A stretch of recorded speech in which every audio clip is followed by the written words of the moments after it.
বন্ধুরা, আজ 27শে জানুয়ারি মঙ্গলবার রাত থেকেই দেখতে পাচ্ছেন রান্নাবান্না শুরু হয়ে গিয়েছে।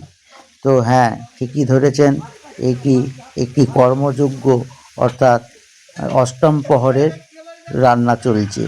তো কাল সকাল থেকেই প্রসাদ সবাই পাবে, ভক্তরা নরনারায়ণ সেবা হবে। তো এখন ওই জন্য রাত থেকেই রান্না শুরু হয়ে গিয়েছে। আমাদের রাজনগর গ্রামে মা শীতলার বাৎসরিক অনুষ্ঠান উপলক্ষে নামযজ্ঞ হবে, সঙ্গে নরনারায়ণ সেবা হবে। তাই জন্য রাত থেকেই রান্না শুরু হয়ে গিয়েছে। তো আপনারা দেখতে পাচ্ছেন, সেই দৃশ্যই একটু রাত্রেবেলা আপনাদের সাথে শেয়ার করছি। আপনারা দেখতেই পাচ্ছেন সমস্ত আনাজপত্র এখন ভাজাভাজির কাজ চলছে। এপাশে আনাজপত্র কাটাও হয়েছে, এখনও রাত্রেবেলা আনাজপত্র কাটাও চলছে। তো সেটাই একটু তুলে ধরছি। এখানে সমস্ত কুমড়ো কাটা আছে, আর সেখানে রান্না যেখানে হচ্ছে সমস্ত কিছু ভাজা হচ্ছে। আর এখানে দেখুন টমেটো কাটা হচ্ছে। তো কাল নামযজ্ঞ যেমন চলবে তেমনি নরনারায়ণ সেবা হবে। আর এখানে এখন আলু কাটবে, তাই জন্য আমাকে দেখাচ্ছে, এখানে আমি এখন আলু কাটতে বসছি। তো আর এক ভাই দেখাচ্ছে, আর এখানে ভাগনাও আছে দেখতে পাচ্ছেন।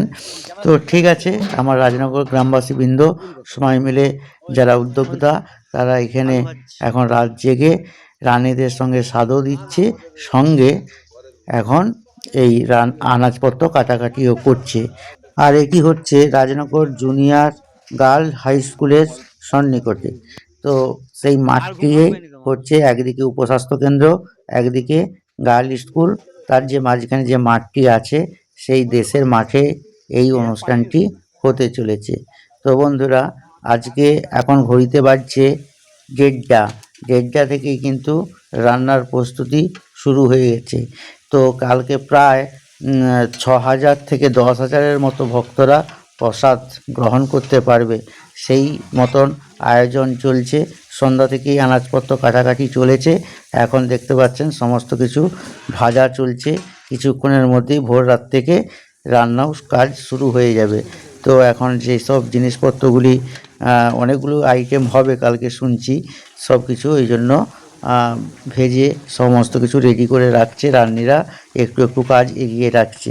তো বন্ধুরা, তো আপনাদের সাথে সেটাই একটু তুলে ধরলাম।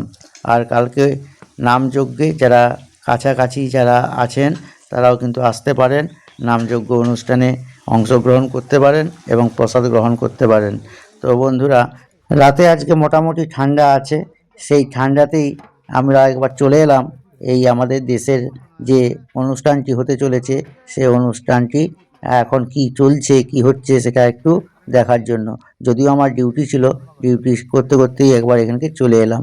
আর এসে দেখলাম এখানে আমার ভাগনারা আর কয়েকজন মিলে আনাজ কাটতে বসেছে। তো আমিও একটু বসে পড়লাম তাদের সঙ্গে একটু আনাজ কাটতে। তো এখন দেখতে পাচ্ছেন এখানে আমি আলু এখন কাটছি, আলু ভাজার আলু কাটছি। তো সঙ্গে আবার চাও এসে যাচ্ছে, এই যেহেতু আলু কাটতে বসেছি। আর সেই সময় আরেক ভাই সে বললো একটু চা খাও, বলে সে সঙ্গে সঙ্গে গরম চা করে নিয়ে চলে এলো। চা এখন খাবো। তো সবাই ভালো থাকুন। আর কালকের অনুষ্ঠানটি কেমন কিভাবে হচ্ছে সেটাও একটু পরে আপনাদের সাথে শেয়ার করব। সবাই ভালো থাকুন, টাটা বন্ধুরা।